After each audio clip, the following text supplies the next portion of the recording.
combien de mise de fonds il te faut pour ton prochain investissement. Si tu veux acheter un duplex, un triplex, un quadruplex ou un multilogement, quelle est la mise de fonds dont tu as besoin pour pouvoir enfin faire cette acquisition qui te tient tant à cœur. Mais surtout, comment trouver cette mise de fonds? Dans la vidéo d'aujourd'hui avec mon acolyte Christopher, Better Call Chris, on va faire la deuxième partie de cette vidéo dans laquelle on avait commencé par parler des mises de fonds sur des bâtiments plus petits. Aujourd'hui, on va deep dive sur des bâtiments de plus en plus gros. On va aussi te parler de stratégies ultra créatrices que tu peux trouver pour trouver la mise de fonds dont tu as besoin avant, pendant et après ton acquisition. C'est parti. Comment ça va, Chris? Ça va numéro 1. Excellent, excellent. Écoute, bienvenue sur ma chaîne à nouveau. Je ne me lasse jamais de t'avoir avec moi. On a fait une première vidéo sur ta chaîne qui a été un vrai succès. Écoute, je pense qu'on se doit pour nos communautés respectives de faire la deuxième partie. Rappelle-nous rapidement ce qu'on avait couvert sur la première vidéo. On avait parlé des mises de fonds nécessaires lorsqu'on veut se lancer. La mise de fonds aussi nécessaire qu'il faut avec un petit peu, comment je pourrais dire, si on doit prévoir des dépenses, si on doit prévoir l'optimisation. On avait parlé justement des différents produits, condos, maisons, surtout dans l'île de Montréal et le Grand Montréal, aussi dans les alentours. Donc là, on s'en va vers les triplex, quadplex. Écoute, allons vivre directement dans le vif du sujet. On va faire triplex, quadplex et on finira par le multilogement. Restez bien jusqu'à la fin. Par la suite, je vous parlerai aussi d'aller comment faire pour trouver ces mises de fonds. Chris, dis-nous un peu c'est quoi la mise de fonds qu'il faut pour acheter un petit triplex, on va dire situé à Trois-Rivières. On va prendre les triplex hors Montréal puis les triplex à Montréal. Combien il faut de mise de fonds pour un triplex hors Montréal, par exemple? La première des choses, c'est sûr qu'il faut savoir que la mise de fonds nécessaire, c'est 10% pour les triplex, quadplex. Donc, c'est pas 5, c'est 10, qui est le minimum. Et si on va à l'extérieur de Montréal, c'est sûr que là, dans ces secteurs-là, on peut tomber sur des triplex d'une valeur dans les alentours de 350 000. En bas de 400 000, on peut encore trouver des produits dans ces coins-là, vraiment en région, environ quoi, 1h20, 1h30. Donc, la mise de fonds nécessaire va tourner, le 10% va être dans les alentours de 35-40 000. Qu'est-ce que j'aime faire comprendre, puis je pense que c'est là qu'on va rentrer, on va deep dive, c'est que si vous avez le minimum, c'est bon, passez à l'action quand même. Parce qu'il y a des façons, il y a des stratégies qu'on peut aller chercher plus, on peut utiliser les banques et avec Uriel, il y a des façons créatives d'aller chercher du crédit, d'aller booster votre crédit pour pouvoir optimiser l'immeuble, parce qu'on s'entend que dans ces immeubles-là, tu vas être d'accord avec moi, même si le prix est très alléchant, les propriétés sont loin, oui, mais on s'entend que ce sont des vieux bâtiments. Une optimisation va être nécessaire, que ce soit pour faire du maquillage, que ce soit pour faire des améliorations, de la modernisation, parce que c'est une obligation. Pourquoi? Parce que, surtout si vous avez un immeuble qu'un appartement va être vide, vous ne pouvez pas le louer comme ça. Il va falloir le moderniser, le rafraîchir pour pouvoir le louer au maximum de sa valeur locative. Et c'est là aussi que vous allez vous faire les dents avec l'optimisation, les travaux, etc.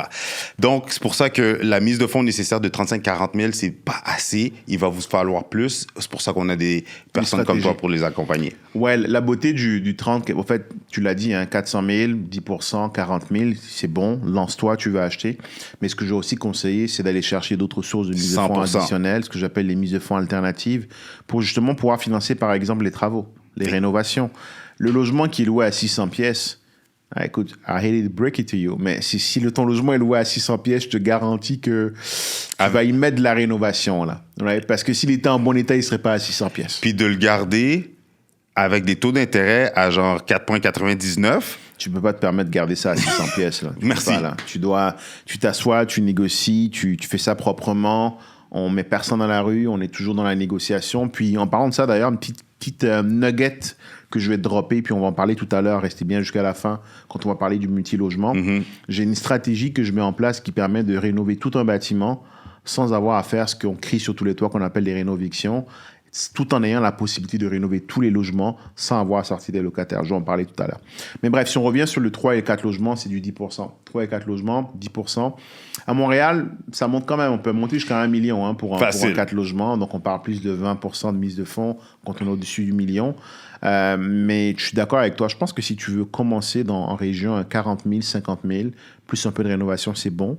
Si tu veux être à Montréal, prévois-toi quand même un bon 100, 200. C'est une autre game, exactement. Parce qu'à Montréal, comme on disait, on voulait décortiquer la mise de fonds, mais à Montréal, on parle de triplex facilement de 700 000, 800 000. Donc, il vous faut 80 000. Fait que la personne qui est comme, OK, j'ai le 80 000, je vais aller m'acheter un triplex, ben, où sont tes frais de clôture? Où est l'argent pour tes frais de clôture, les frais de notaire, les taxes de bienvenue? Et pour des bâtiments dans les alentours de 700 000, on parle de facilement, en moyenne, 10 000 $ de taxes de bienvenue. Fait que ton 80 000, t'es short.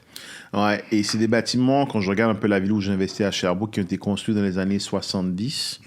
Donc là, on est déjà rendu à 50 ans. La durée de vie de ces bâtiments, surtout d'un point de vue financement, c'est de 50 ans. Donc, si tu n'as jamais fait de rénovation, même pour financer ces bâtiments, des fois, ça peut être difficile. Donc, je te dirais que oui, ton 50 000 va être bon pour acheter, mais sois tout de suite prêt à avoir de quoi derrière pour faire des rénovations. 100%. Excellent. Passons dans le multilogement, 5 logements et plus. C'est mon secteur que j'adore parce que, si je l'ai expliqué dans une vidéo précédente, cette notion de pouvoir contrôler l'augmentation de la valeur de ton bâtiment. Ce que je veux dire par là, c'est que si ton bâtiment aujourd'hui il vaut 1 million et qu'il a 100 000 de revenus, la réalité c'est que si tu peux amener ton revenu à 150 000, ton bâtiment de facto il vaut 1 500 000. 100%. Et tu peux, à quelque chose près, et tu peux derrière aller faire un refinancement et récupérer ton argent et acheter le bâtiment d'à côté et ainsi de suite. Big time. C'est comme ça qu'on se monte un parc immobilier. Tout à l'heure, je parlais du fait que j'allais donner un petit nugget. Quand tu as un gros bâtiment, ce qui peut être cool, c'est que il faut que tu rénoves tes logements. On va se dire les vraies choses. Tu ne peux pas acheter un bâtiment. Tu ne peux pas le garder à 600 $. Là. Tu dois augmenter ton loyer. C'est une business. On n'est pas là pour faire du bénévolat. Puis ça me fait rire quand la mairesse de Montréal parle de parc locatif. C'est pas le parc qui appartient à la ville. Là. C'est nous qui payons nos taxes. Right? Donc, on doit travailler sur les loyers. La stratégie que j'adore utiliser, c'est ce que j'appelle la stratégie du ABC. Pas de l'ABC de l'immobilier ou bien des 3 piliers, mais c'est tu as un logement A. Si un bâtiment de 12-15 logements, il y en a forcément un qui va se libérer. C'est clair. Quand le A se libère, voici ce que tu fais. Tu vas voir le locataire qui est dans le B. Et tu lui dis, viens voir l'appartement A que je viens de rénover entièrement, qui est tout beau. Tu veux la même chose? OK, parfait, voici ce qu'on va faire. Je vais te rénover ton logement et je vais augmenter ton loyer. Mais là, le locataire, il voit le produit fini. Donc, il arrive à se projeter. Donc, l'augmentation de 200 ou 300 $, elle est facile à faire passer parce qu'il voit le produit. Qui ne voudrait pas avoir une meilleure salle de bain? Qui ne voudrait pas avoir une meilleure cuisine? Mais là, il voit le produit fini parce que dans le A, le logement qui s'est libéré, tu as fait toute la rénovation. Et c'est devenu ton logement témoin, comme un condo modèle. Et donc, tu dis au locataire qui est dans le B, viens voir le logement. Ah, tu l'aimes? Parfait. Je peux te faire la même chose, mais c'est 300 $ de plus. Parfait, vous signez l'entente. Ou je peux même t'interrompre rapidement, puis je suis sûr que tu l'as vécu dans tes logements ou tu l'as déjà vu, c'est que souvent, tu vas le montrer, puis il va vouloir l'aménager, il va vouloir le prendre. Tu le fais, mais voici pourquoi tu ne l'amènes pas celui qui est dans le B vers le A. Tu gardes le A vide, et quand un C se libère, tu rénoves le C exactement comme le A, et le locataire du B, tu le déplaces dans le C. Boum. Là, maintenant, tu as un logement qui est vide. Et tu dis maintenant à celui qui est dans le D, tu veux la même chose qui est dans le A? Parfait, je t'amène dans le B. Et c'est comme ça que tu fais de la rotation. Donc, les gens déménagent dans le même bâtiment. Pas de problème de régie de logement. Tu finis pas dans les journaux. Pas de frais de déménagement. Pas de frais de déménagement. Pas de frais à leur donner pour qu'ils s'en aillent. Parce que finalement, ils déménagent juste du même niveau au niveau en dessous ou mieux au même étage. Exact. Donc, bref, on s'est un peu égaré, mais c'est un peu ma stratégie pour vraiment éviter les conflits sociaux. Mais donc, quand tu tombes dans le multilogement, ta mise de fonds monte assez rapidement. Elle peut aller, en fonction de comment tu achètes le bâtiment, il y a des nouveaux programmes et on n'entrera pas dedans. Tu es dans du 15 à 25% en théorie, mais c'est 15 à 25% de la valeur que la banque reconnaît. Exactement. Vu que les loyers sont bas, des fois, la banque reconnaît une valeur qui est inférieure au prix d'achat et tu te retrouves des fois à mettre jusqu'à 35% de mise de fonds. Je viens de conclure une transaction justement en fin 2022. Ma cliente, elle a dû mettre, si je ne me trompe pas, 35% de mise de fonds. Là. C'est du cash, là. C'est de la liquidité. Là. Et ce que je dis aux gens, c'est qu'aujourd'hui, même 100 000, ce n'est pas assez pour investir dans le multilogement. Vraiment pas.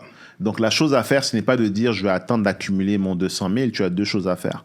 Soit tu vas vers du résidentiel et à ce moment-là, ce que tu fais, c'est que tu better call Chris ou tu better call Uriel. Yes. Ou sinon, ce que tu peux faire, c'est que tu vas voir dans la description, j'ai un lien où est-ce que j'organise des événements tous les samedis où je t'explique des stratégies qui vont te permettre d'aller chercher la mise de fonds qui te manque pour faire ta prochaine acquisition. C'est ce que j'appelle les mises de fonds alternatives. Qu'est-ce que c'est? C'est par exemple, tu veux acheter cette belle maison que tu as là, ce beau duplex à 500 000, ils te font 25 000.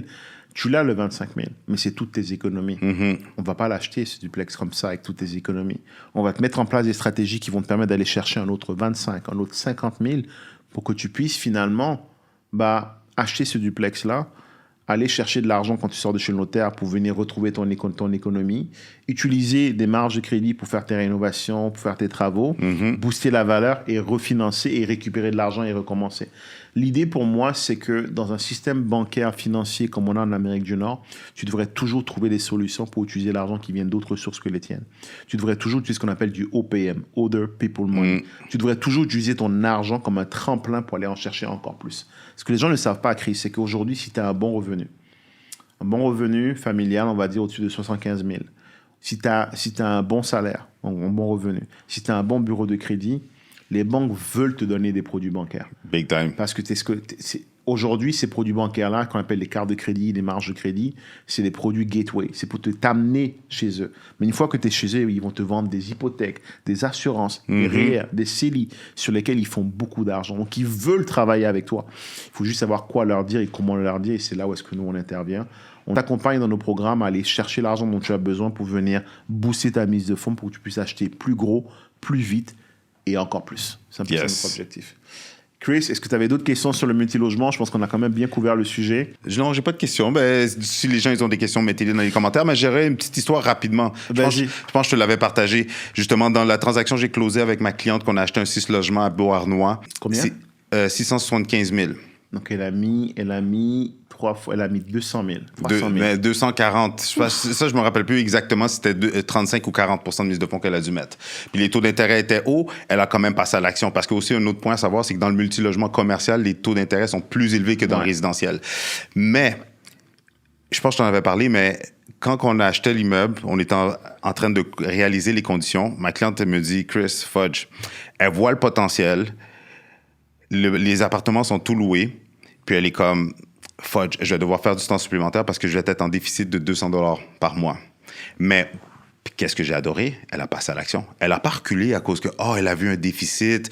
Ça va me coûter de l'argent de mes poches, cash flow négatif, je ne l'achète pas. Non, je veux juste quelque chose de positif. Non, elle a quand même passé à l'action. On a passé chez le notaire début décembre 2022. Puis c'est ça la beauté, parce que tu parles beaucoup de multilogement commercial, mais elle a juste fait une augmentation de $100 par logement. Elle a passé de revenus de 39 000 à 51 000. Elle était cash flow négatif, là, elle est cash flow positif en même pas 6 mois.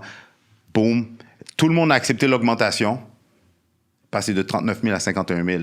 Le hic avec le résidentiel, puis on l'a dit dans d'autres vidéos, il faut passer quand même à l'action. C'est le résidentiel qui va vous permettre de basculer vers le commercial. Mais le hic, c'est que si tu fais une augmentation sur un duplex de 100$, ben tu as juste 200$ de plus sur tes revenus. Et même encore là, tu sais, là où j'attire l'attention de tout le monde, c'est que, regardons ta cliente. Elle a mis un 250 000, j'arrondis un 200 000 de mise de fonds. Ce 200 000, il serait en train de dormir sur un compte bancaire aujourd'hui. Il serait en train de perdre de la valeur à cause de l'inflation qui était à 8%, maintenant en plus, à 5%. Donc, en mettant cet argent dans un bâtiment, non seulement elle vient de se protéger contre la dégradation de cet argent-là, la perte de valeur de cet argent à cause de l'inflation, mais elle vient en plus aussi de mettre ce 200 000 au travail dans un bâtiment qui prend de la valeur, qui va lui rapporter beaucoup plus que le petit $200 qu'elle perd tous les mois. Et c'est là où est-ce qu'il faut vraiment qu'on arrive à partager cette éducation à nos communautés en disant... Essayer de... Tu sais, le plus dangereux, c'est ceux qui en savent assez pour ne pas se rendre compte qu'ils n'en savent pas assez. Je veux dire par là, c'est que tu as regardé 2-3 vidéos de Better Call Chris ou de Royal et tu penses que tu maîtrises tout sur l'immobilier. Il y a plusieurs couches. La connaissance, c'est comme un oignon. Hein. Il y a des couches en dessous. Si tu t'arrêtes aux $200 de cash flow, j'achète pas, il n'y a pas de cash flow. Oui, mais tu te prives de l'opportunité de pouvoir optimiser ce bâtiment. 100%.